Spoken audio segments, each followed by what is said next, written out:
High Admiral Zethkar of the Galactic Defense Coalition stood before the holographic display, his four eyes narrowing as he studied the tactical readouts.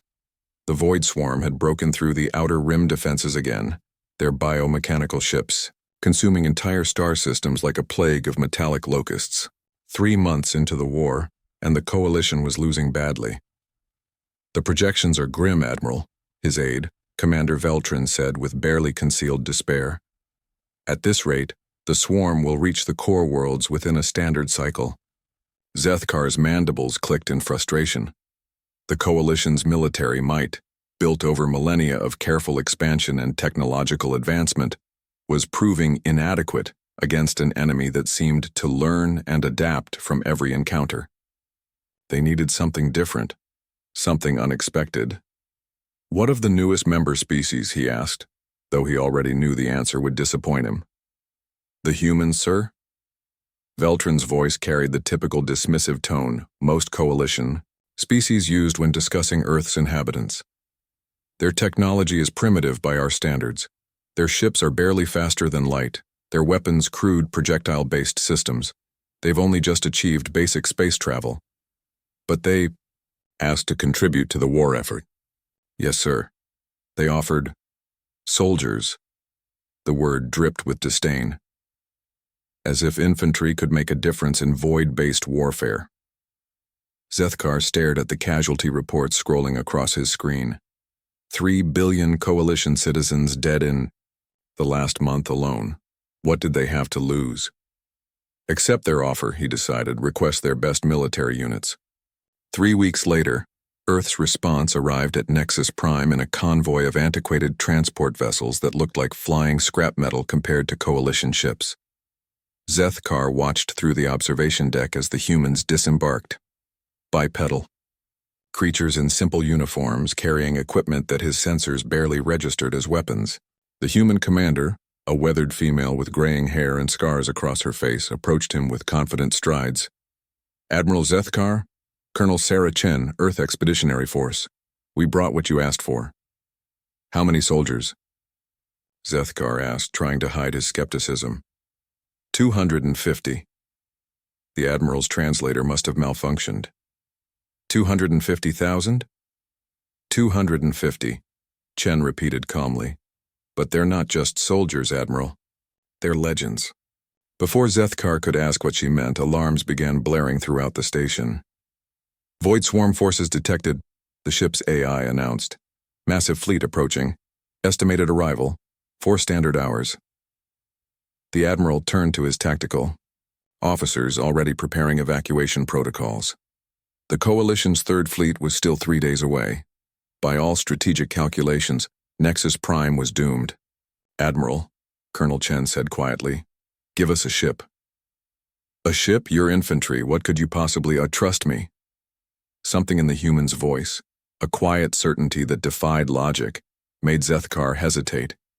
He looked at the approaching red dots on his tactical display, then at the small group of humans standing calmly in his command center while everyone else panicked around them.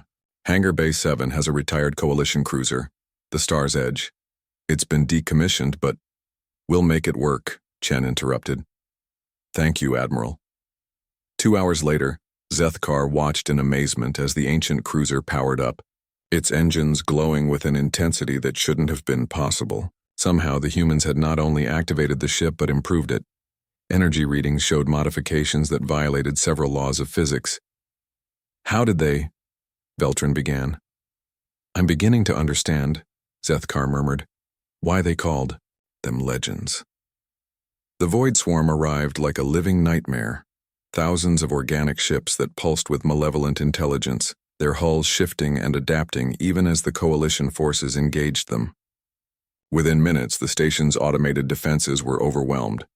Then the Star's Edge moved. It didn't fly like any ship Zethkar had ever seen. It danced through the void, performing maneuvers that should have torn it apart, weapons firing, in patterns that seemed almost artistic in their precision. But it wasn't the ship's movement that stunned him. It was what the humans were doing to the swarm. They weren't just fighting. They were learning, adapting. Each time a swarm ship tried a new tactic, the humans countered it within moments. When the biomechanical vessels began to evolve their armor plating, human weapons switched to different frequency modulations. When the swarm attempted to jam communications, the humans responded with hand signals visible through their ships' viewports. Impossible, Veltrin whispered. The swarm's adaptation rate is being exceeded, Zethkar finished. They're out-evolving the swarm. For 6 hours, a single human vessel holding 250 soldiers held the line against a fleet of 10,000 void swarm ships. They didn't just survive, they won. Not through superior technology or overwhelming force, but through something the Coalition had forgotten in its millennia of advancement: the ability to improvise, adapt, and overcome impossible odds through sheer determination and ingenuity. When the battle ended, the space around Nexus Prime was littered with the broken remains of swarm vessels. The Star's Edge limped back to dock, its hull scarred but intact. Colonel Chen walked onto Zethkar's command bridge as if she'd just returned from a routine patrol, not a battle that had redefined the war's possibilities. "Admiral," she said simply, "we're ready for the next assignment."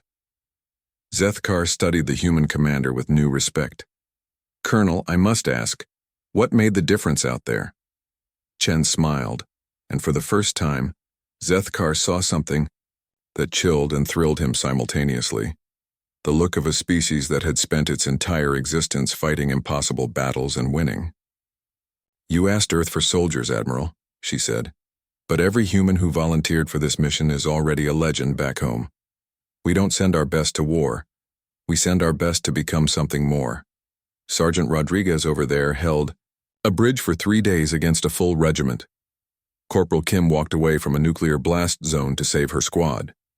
Private Hassan survived alone on a hostile world for 8 months, using nothing but scrap metal and determination. She gestured to her assembled troops, each one standing with the quiet confidence of someone who had already faced their demons and emerged victorious. "The galaxy asked for Earth soldiers," she continued. "But soldiers are what we were before. We proved that impossible is just another word for difficult. You got legends instead, Admiral, and legends don't just fight wars, they end them." As Zethkar looked at the tactical display showing void swarm forces retreating from 3 sectors simultaneously, he realized that the war had indeed taken a fundamental turn. The Coalition had been trying to match the enemy's evolution with technology and strategy.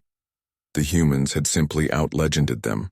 3 months later, when the last void swarm vessel was destroyed and the galaxy celebrated its unlikely salvation, Zethkar added a new entry to the Coalition's military handbook.